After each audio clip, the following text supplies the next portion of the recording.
Yeah, so hello everyone, I'm Lakshya Chhabla and I'll be discussing today about the banking outlook for 2024 and also about how the banks are in a good shape they are in the best shape in the past decade right now.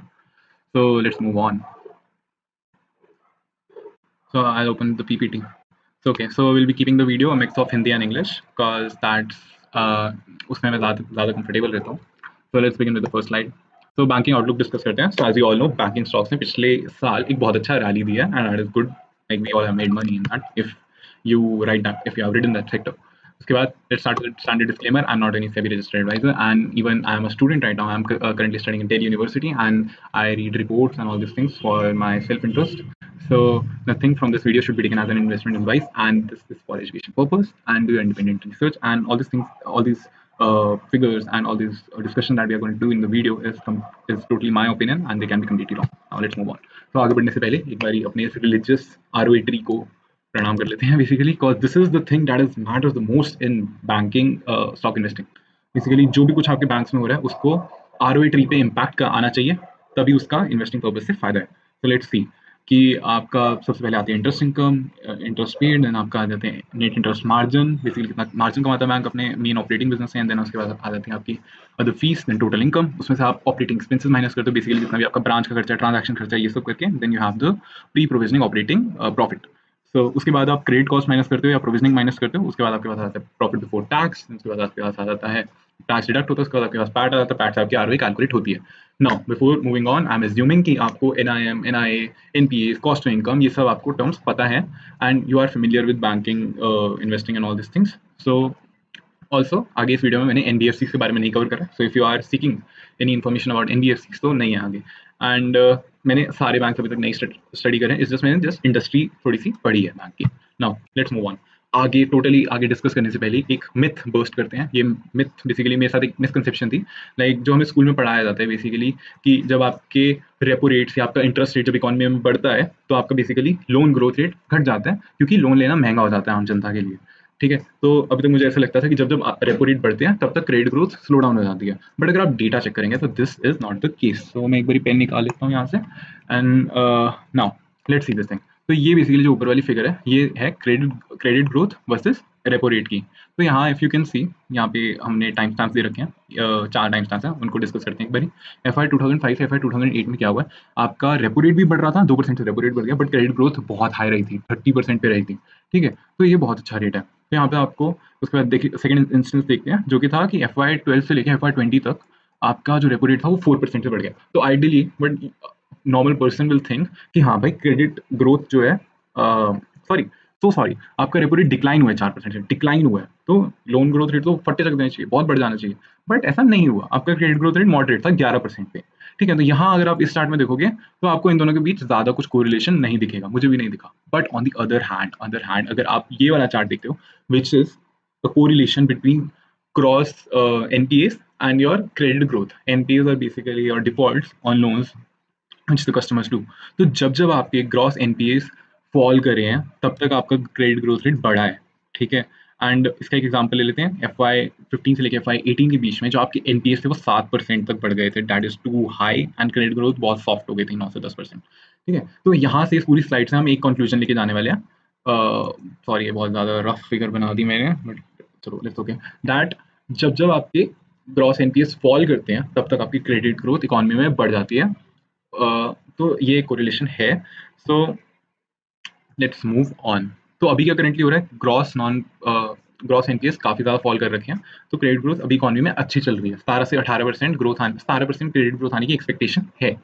ठीक है, और ऐसा क्यों होता है basically, जब आपकी asset quality अच्छी हो रही है. एसेट क्वालिटी अच्छी कब होती है, जब आपके एनपीएस फॉल हो रहे होते हैं, आपके एनपीएस कम होते हैं, तो बेसिकली लैंड एक जो बैंक है वो आपका एग्रेसिवली लेंड करता है. तो that is why credit growth stimulate ज्यादा होते हैं इकोनॉमी में.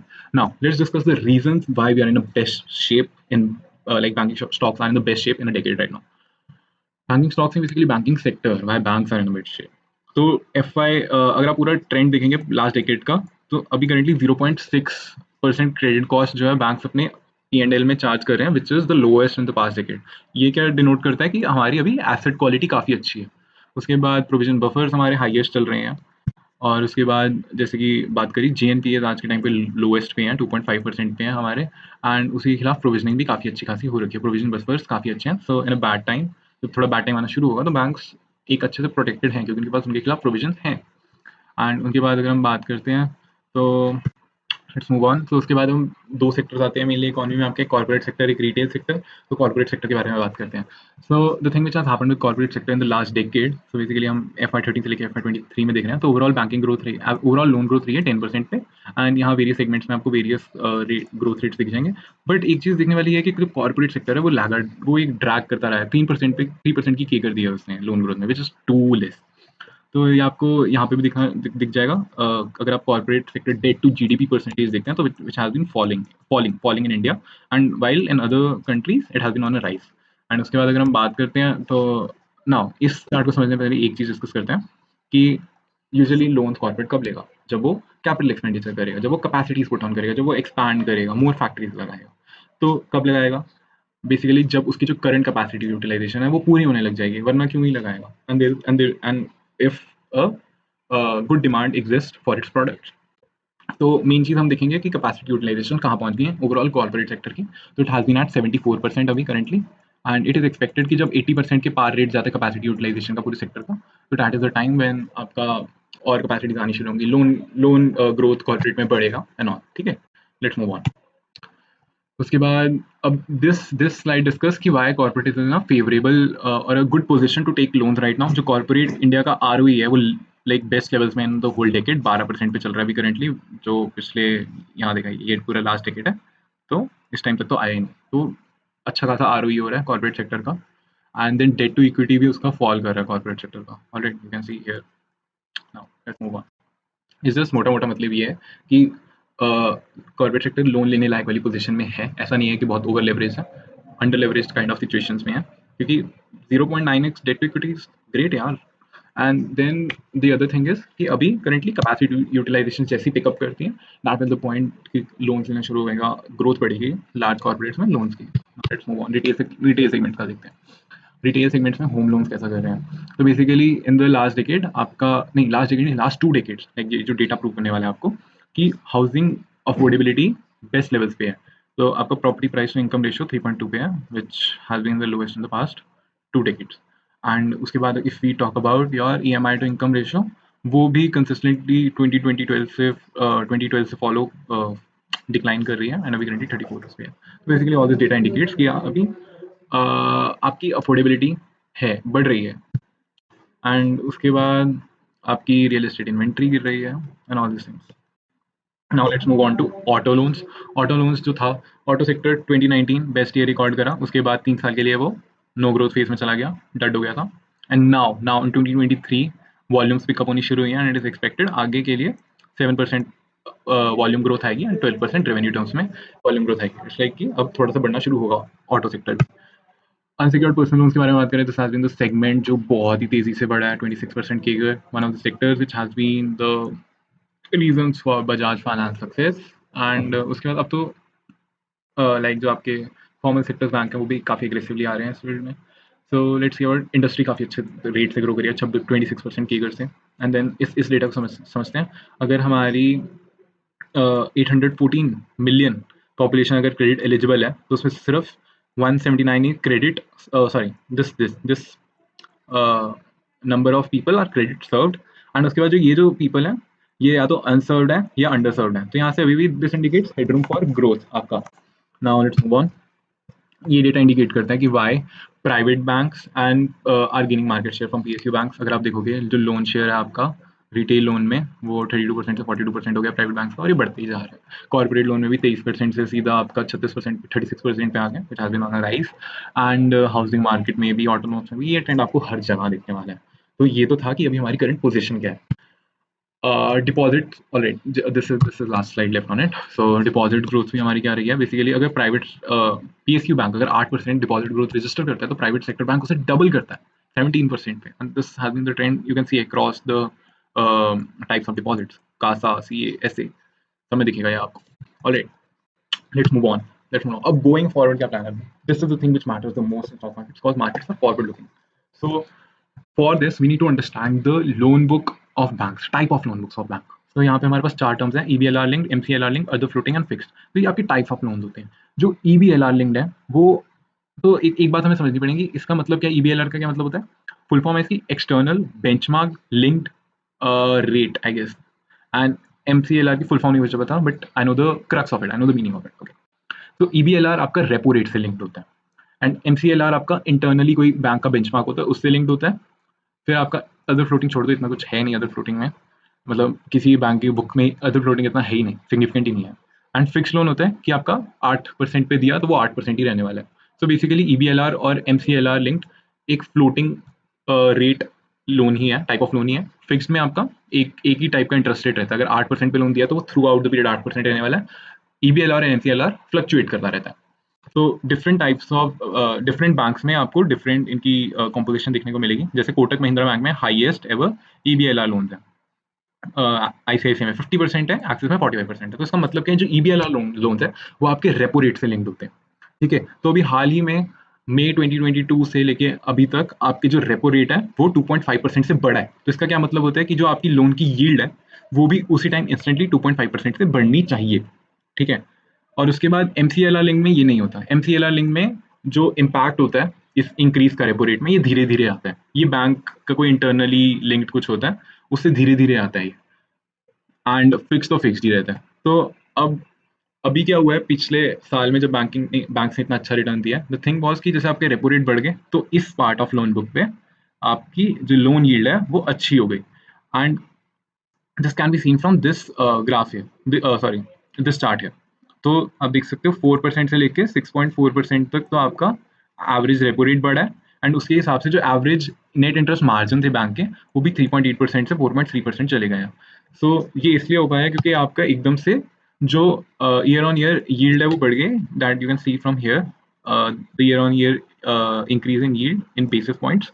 ये एंड आपकी जो डिपॉजिटिंग पे जो आपकी कॉस्ट ऑफ फंड्स हैं, जो आप डिपॉजिट्स पे अपना लेंड कर रहे हो इंटरेस्ट, वो आपका इतनी सिग्निफिकेंटली नहीं बढ़ा। दैट इज वाई आपकी मार्जिन जो है वो एक्सपैंड हो गए हैं, सिंपल रीजन।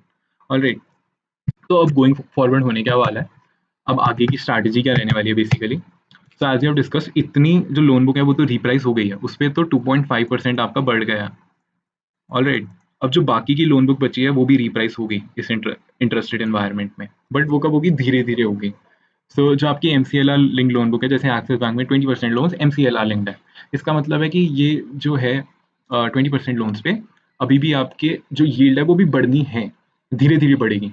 लाइक सपोजिटली अगर 2.5% आपका इंक्रीज रेपो रेट में आया है, तो अभी इज जस्ट कि वो जो लोन्स हैं MCLR लिंक वो 1% रिप्राइस हुआ है, एंड अभी भी 1.5% 1.5% रिप्राइस होने बाकी हैं। सो यील्ड बढ़ने के चांसेस वहां से भी है। So that is the main thesis pointer of our fix loan जो एक्सपायर होने वाले हैं और जो नए इशू होंगे इस पॉइंट से फिक्स लोन्स, उन पे भी यील्ड थोड़ी बढ़ेगी। तो ये अभी जो बुक है उस पर यील्ड बढ़नी अभी बाकी है। But currently what is happening is कि there has been a thing going in the market कि कॉस्ट ऑफ फंड्स बहुत तेजी से बढ़ने वाले हैं। ऐसा क्यों होना है? क्योंकि अभी आपका डिपॉजिट ग्रोथ और क्रेडिट ग्रोथ में बहुत मिसमैच आ गया था। क्रेडिट ग्रोथ बहुत तेजी से बढ़ गई थी एंड डिपॉजिट ग्रोथ इतनी तेजी से नहीं बढ़ी है। तो to encourage deposit growth, banks ने टर्म डिपॉजिट्स की रेट हाई करने शुरू कर दिए। एज यू कैन सी, मार्च 2022 में 5.1% FD पे मिलता था एंड अब वो 7.1% इंटरेस्ट रेट हो गया है। तो ये तो पूरा 200 बेसिस पॉइंट्स का इम्पैक्ट है। Let's see how banks absorb it. तो इसको देखने के लिए एक पर्सपेक्टिव ये है कि अभी प्राइवेट बैंक की जितनी भी टर्म डिपॉजिट्स हैं वो 45% जो टर्म डिपॉजिट्स हैं वो 1 साल के अंदर अंदर मेच्योर होने वाली है, एंड 37% डिपॉजिट जो है वो 1 से 3 साल के अंदर अंदर मेच्योर होने वाली है। तो मतलब मोटा मोटी 80% जो उनकी टर्म डिपॉजिट्स हैं वो तो अभी मेच्योर होने वाली है 1 से 3 साल के अंदर अंदर।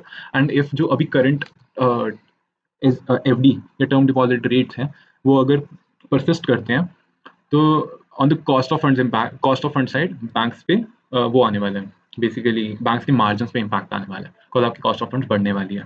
सो इस कॉस्ट ऑफ फंड्स को ऑफसेट करने के लिए जो हमारी थीसिस है, विच माय थीसिस इज कि जो अभी रीप्राइसिंग होनी बाकी है लोन्स में वो इसको एटलीस्ट FY24 में तो ऑफसेट कर देगी। बिकॉज अगर FD का रेट आज 7.1% हुआ है तो उसका इम्पैक्ट बैंकिंग के P&L पे 1 साल बाद आने वाला है, एक इमीडिएट नहीं आएगा, वो धीरे धीरे बढ़ेगा एंड धीरे धीरे ये लोन्स भी रिप्राइस होने वाला है। तो for FY24, but my belief is कि मार्जिन जो है वो NIMs जो है बेसिकली वो स्टेबल रहने वाले हैं।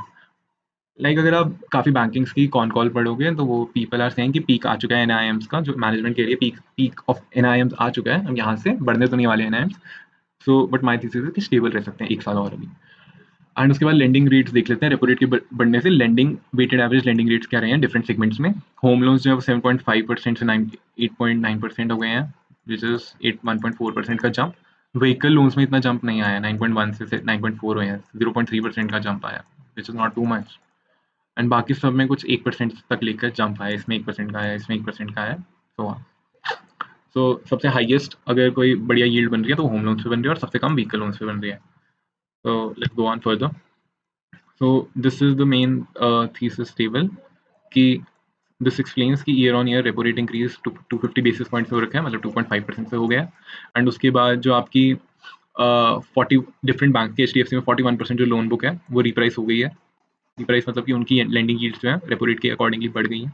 एंड जो आपकी rest of proportion of book है वो धीरे धीरे रिप्राइस होने होएगी basically.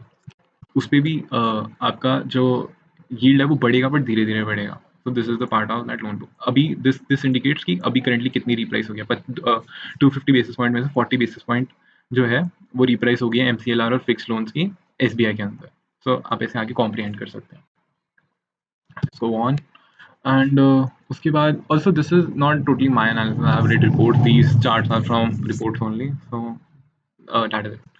And you can see from here this indicates कि 2.4% रेपो आपका रेपो लिंक लोन बुक रिप्राइस हो गया, एमसीएलआर लिंक लोन बुक 1.3% रिप्राइस हुआ है कोटक महिंद्रा बैंक का, and fix rate loan book जो है वो 0.5% रिप्राइस हुआ है। तो मतलब अगर इफ यू कैन सी तो एमसीएलआर और फिक्स लोन में इतना अभी गैप पड़ा है बेसिकली। उसके बाद ये बाकी ये सब प्रोजेक्शंस पे मैं तो इतना बिलीव नहीं करता हूँ basically. Let's go on further. You can see if you want to comprehend anything from this, you may. Now moving on, तो थीसिस तो क्लियर है अपना। मूविंग ऑन क्या है कि अब वेरिएबल्स क्या ट्रैक करने हैं अभी अपने को बैंकिंग में। सबसे पहला सबसे मेन जो मुझे लगता है वो है एनपीए। बेसिकली जैसी आपकी आपकी एसेट क्वालिटी खराब होगी, एसेट क्वालिटी या लोन बुक क्वालिटी आपकी खराब होगी, तो आपके जो ग्रोथ रेट्स हैं क्रेडिट के वो ऑब्वियसली फॉल करने वाले हैं। And that is a big antithesis of banking sector मेरे लिए। तो क्यों ऐसा है, क्योंकि आपकी लोअर लेंडिंग ग्रोथ रेट होने वाली है, आपके हायर क्रेडिट कॉस्ट आने वाली है, तो यहाँ पे आपका स्लो डाउन आने वाला है ग्रोथ रेट्स में, यहाँ से आपकी क्रेडिट कॉस्ट बढ़ जाएगी तो लोअर प्रॉफिट्स रिपोर्ट होंगे, तो इन दी एंड आपका आरओए फॉल करने लग जाएगा।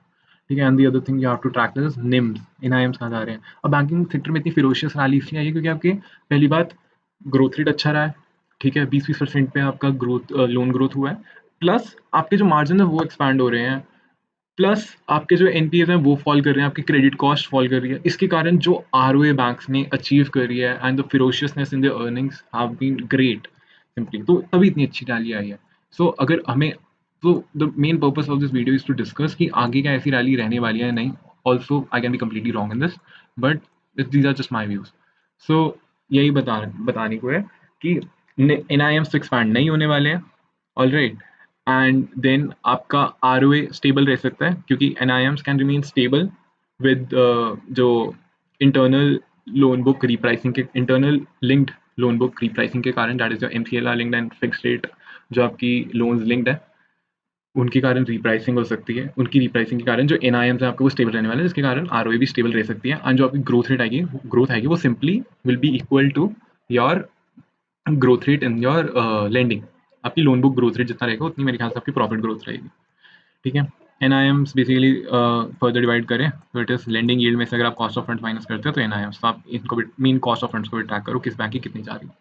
ठीक है। In the end this is the most value statement and I believe what matters is their impact on ROA tree. Let's go. अब डिफरेंट बैंक्स की वो चेक करने से पहले you can discard the annotations. Now moving on, different banks की asset books check करने से पहले, एसेट बुक चेक करने से पहले एक डेटा दिखाता हूँ मैं आपको। सो अभी करेंटली हम ट्रेडिंग व्यू पे चलते हैं जहाँ पे आई टॉक अबाउट कि ये जो आप चार्ट देख रहे हो सामने, this is a ratio chart. Ratio chart क्या हमें बताता है, आउट परफॉर्मेंस या अंडर परफॉर्मेंस। तो cumulatively top 4 private sector bank हमारी कंट्री में, ठीक है, वो न्यूमरेटर में है, इस रेशियो में न्यूमरेटर में है। एंड देन जो आपका निफ्टी 50 है वो बेसिकली डिनोमिनेटर में है। तो उसको अगर आप वो करते हो बेसिकली डिवाइड करते हो तो you will get a ratio. So ratio क्या बताती है, अगर रेशो बढ़ रही है, if the line is increasing, जो कि बढ़ी है मार्च से लेके मार्च 2022 से लेके अप्रैल 2023 तक, इसका मतलब है कि अगर निफ्टी 100 पॉइंट गेन कर रही है तो maybe these banks are gaining 150 points, तो ये आउट परफॉर्म कर रहे हैं, ठीक है। और जो जब रेशियो नीचे जा रही है, इसका क्या मतलब है कि एक अंडर परफॉर्मेंस आ रही है। आउट परफॉर्मेंस और अंडर परफॉर्मेंस क्या इंडिकेट करती है कि सेक्टर में तेजी है या थोड़ा वो है, फॉल है। अब रेशियो का गिरने का मतलब नेसेसरली ये नहीं होता कि स्टॉक प्राइसेस फॉल कर रहे हैं। इट कैन मीन कि बोथ आर राइजिंग, बट जो बैंक्स हैं वो स्लोअर राइज कर रहे हैं निफ्टी 50 से। सो आप यहाँ पे डेटा में देख सकते हो फॉर दिस, एक सेकेंड, नाउ मार्च 2023 से लेकर सितंबर तक लेकर, हाँ, अप्रैल से लेकर सितंबर 2023 तक लेकर जो आपकी रेशियो रही है, it has been on a fall. तो इसका मतलब है the stocks are not outperforming Nifty. तो इस लाइक जनरली जब कोई आउट परफॉर्मेंस नहीं आ रही होती है, you tend to stay away from that sector. अब स्मॉल फाइनेंस बैंक के केस में देखते हैं। स्मॉल फाइनेंस बैंक में भी जस्ट अ सेकेंड, मार्च 2023 से लेकर आपकी मई 2023 तक एक बहुत अच्छी आउट परफॉर्मेंस दी है, ठीक है, आपके स्मॉल फाइनेंस बैंक्स ने। उसके बाद ये भी एक थोड़े से उसमें कंसोलिडेशन कह लो या थोड़े नीचे वाले ट्रेंड में ही है, बेसिकली अंडर परफॉर्म कर रहे हैं निफ्टी को ये लोग। So this under performance indicates कि कुछ तो है कि बैंकिंग सेक्टर में अब तेजी चली गई है, ठीक है। दिस इंडिकेट्स कि बैंकिंग सेक्टर से तेजी चली गई है। नाउ मूविंग ऑन, वापस प्रेजेंटेशन की तरफ चलते हैं। अब बाकी आपका कॉम्प्रीहेंड करना है, आपने इंडिपेंडेंट डिसीजन लेना फ्रॉम करंट स्लाइड। तो now the company which I am presenting, it is like, मैंने तो मेरे कोई इनमें किसी में भी इन्वेस्टमेंट नहीं है इन तीनों में से। इस जस्ट की कंपनी में हल्का हल्का फर्क है और सिर्फ एनालिसिस के लिए रखा है। एक्सिस की अगर हम एसेट बुक देखते हैं तो एक्सिस के एसेट बुक में आपका रिटेल सेगमेंट जो है, रिटेल सेगमेंट्स को जो लोन गए हुए हैं उनका प्रोपोर्शन ये रखा है। एसएमई और कॉर्पोरेट्स को लोन गया हुआ है। जनरली रिटेल सेफ रहते हैं, एसएमई थोड़े से वो रहते हैं, इनके एनपीएस हाई होते हैं सेक्टर में, कॉर्पोरेट्स बहुत सेफ होता है। ये इनका कासा का शेयर है, रिटेल डिपॉजिट्स का है, एंड ये इनका नॉन रिटेल डिपॉजिट्स है। अब नॉन रिटेल डिपॉजिट्स में मैंने एक बात करनी थी, जैसे कि लाइक इट इज़ क्लियर कि कासा पे तो चलो कोई इंटरेस्ट रेट बढ़ता ही नहीं है। रिटेल टर्म डिपॉजिट जो कि आपकी एफडी है, उसका रेट बढ़ रहा है, जिसके कारण कॉस्ट ऑफ फंड्स पे इम्पैक्ट आने वाला है बैंकिंग की, ठीक है। और if you talk about these non retail deposits, इनका जो रेट है अभी करेंटली 30 बेसिस पॉइंट से कम हुआ है, तो प्रॉबेबली ये हल्का सा डिक्लाइनिंग ट्रेंड में रहने वाला है। सो इतने पार्ट पर भी कोई कॉस्ट ऑफ फंड्स इंक्रीज नहीं आ रहा, इतने पार्ट पर भी कोई कॉस्ट ऑफ फंड्स में इंक्रीज नहीं आ रहा। जो फंड में इंक्रीज आ रहा है कॉस्ट ऑफ फंड्स में, वो इस 35% ऑफ लोन बुक में आएगा, that is your retail term deposit, ठीक है। उसके बाद G N P As have been following, आपका ये डिफरेंट सेगमेंट्स का डिफरेंट सेगमेंट के जी एन पी ए आपके नंबर्स दे रखे हैं इन्होंने। ऑलराइट, अब आगे बढ़ते हैं। तो एक्सिस बैंक आपका मेजर प्राइवेट सेक्टर बैंक का एक बहुत लीडिंग प्लेयर है, फोर्थ लार्जेस्ट बैंक इंडिया में, फोर्थ है, थर्ड लार्जेस्ट है। उसके बाद third largest private bank. Now moving on, Ujjivan small finance bank. तो स्मॉल फाइनेंस बैंक है ये, एंड इसके बारे में इसको लाने का पर्पस ये था क्योंकि इसकी जो लेंडिंग स्पेस है वो माइक्रो फाइनेंस में अनसिक्योर्ड लेंडिंग की तरफ है, एंड इनकी यील्ड जो इन प्रोडक्ट, तो one can always see the yields of the product. तो इस स्पेस में जो इनकी 60 प्लस 73% जो इनकी लोन बुक है, उस पर ये 21.8% की यील्ड कमाते हैं। यू कैन सी कि ये एक राइजिंग ट्रेंड में है। उसके बाद एमएसएमईज में इनकी यील्ड इतनी रहती है 12% के आसपास, और अफोर्डेबल हाउसिंग फाइनेंस में भी इतनी ही रहती है। बाकी इनके कॉस्ट ऑफ फंड्स जो हैं, आई गेस वो दे रखे हैं यहाँ पे, नहीं, let's just leave on that.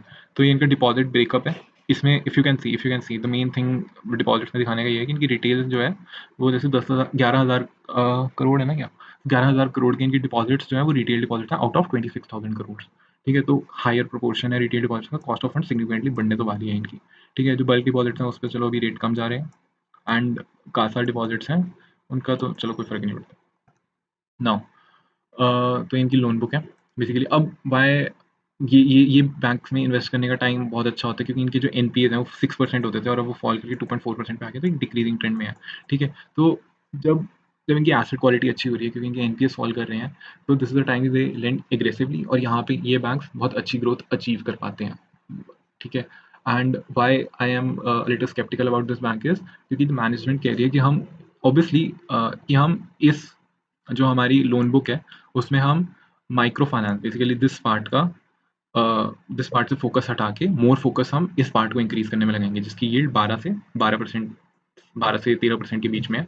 हम उस पार्ट पे फोकस करने वाले हैं, तो आपके कॉस्ट ऑफ डिपॉजिट्स बढ़ने वाले हैं और आप lower you can say ROE products की तरफ जा रहे हो, तो जिसकी तरफ जाके आई बिलीव कि आपके मार्जिन जो है वो श्रिंक हो सकते हैं। ठीक है, that is my assumption. Obviously इस सेक्टर में लैंडिंग इस सेक्टर में ग्रोथ रेट काफ़ी अच्छा, अभी इन्होंने 30% ग्रोथ रेट अचीव कर लोन ग्रोथ रेट अचीव करा माइक्रो फाइनेंस में, तो that is a good part. वो मेरे ख्याल से वो करते रहेंगे, बट द थिंग इज कि ये लोअर आ रही प्रोडक्ट की तरफ जा रहे हैं, ऑल दो सिक्योर हो रहे हैं। So let's see how market sees it. I am not investing any of this. Alright, so let's move on to IndusInd bank. IndusInd bank को लाने का मेन पर्पस ही यही था कि if you see this bank looks, अगर आप इनकी ये चीज़ ना देखो, अभी इनकी लोन बुक मत देखो, तो इनके जो डिपॉजिट शेयर अगर आप देखो तो 43% ही रिटेल डिपॉजिट्स हैं, और बाकी का जो है डिपॉजिट्स वहाँ पे होलसेल डिपॉजिट्स हैं, जिसकी जो आपका जिसमें आपका जो इंटरेस्ट जो आपको देना है वो 30% नहीं, 30 बेसिस पॉइंट से कम हो गया। तो इनकी जस्ट 43% में भी कुछ कासा होगा इनका, कुछ इनका रिटेल टर्म डिपॉजिट होगा। तो इनकी जो कॉस्ट ऑफ फंड्स है वो मेरे ख्याल से सबसे कम बढ़ने वाले हैं, क्योंकि इनके पास इतना टर्म डिपॉजिट्स का शेयर नहीं है currently, which is a good in this environment, good thing in this environment. वैसे अच्छी नहीं है, वैसे it is always prefer to invest in a bank with a good liability franchise.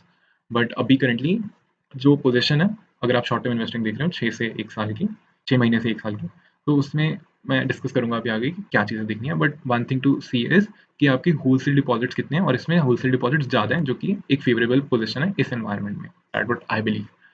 ना उसके बाद इनकी जीएनपीएस का ट्रेंड आपको दिख जाएगा। जीएनपीएस सीरीज सेक्टर में देख लेंगे, टू व्हीलर्स में सबसे ज़्यादा जीएनपीएस है, एंड उसके बाद माइक्रो फाइनेंस सेक्टर में टोटल 2.4% जीएनपीएस है। ना इनका लोन मिक्स देखते हैं।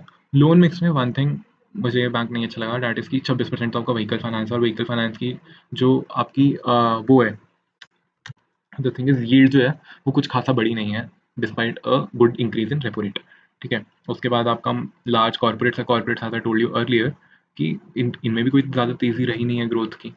प्लस प्लस इवन इफ अगर अभी कॉर्पोरेट्स में ग्रोथ आने लग जाती है, that that will be the point कि एक नोटिस करना पड़ेगा, देखना पड़ेगा।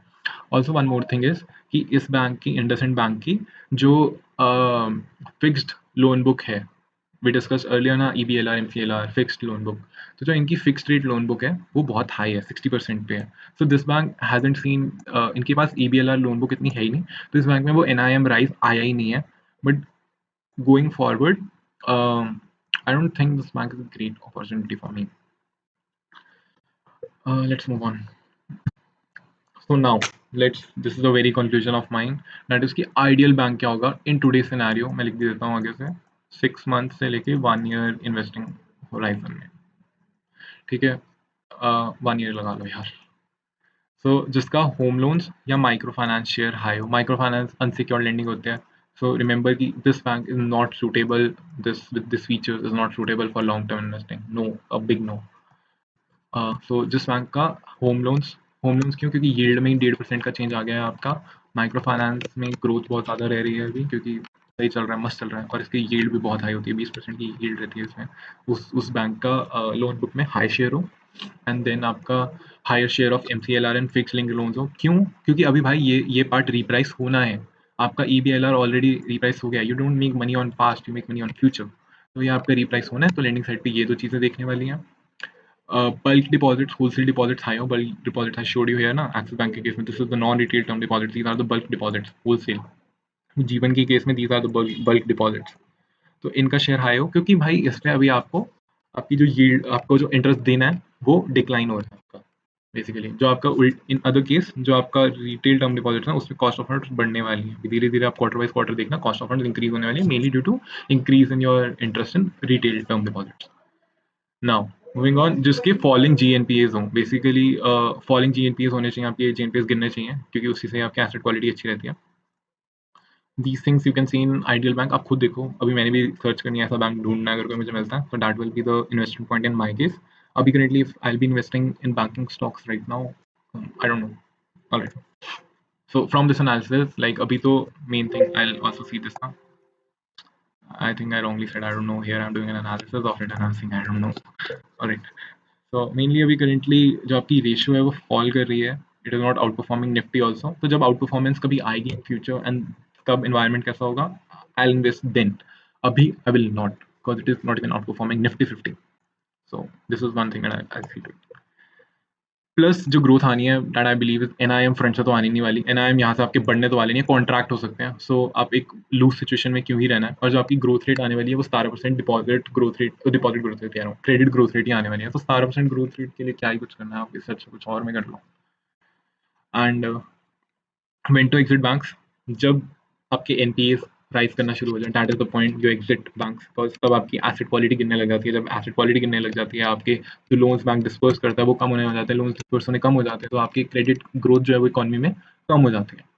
ठीक है, और अभी ऐसा बैंक ही चूज करना है क्योंकि आपकी क्रेडिट ग्रोथ गुड है इकोनॉमी में, आपके N G N P S fall कर रहे हैं, तो एग्रेसिव लोन दे रहे हैं बैंक्स। आई होप कि with with this I end my analysis. So I hope कि with my analysis, just a second.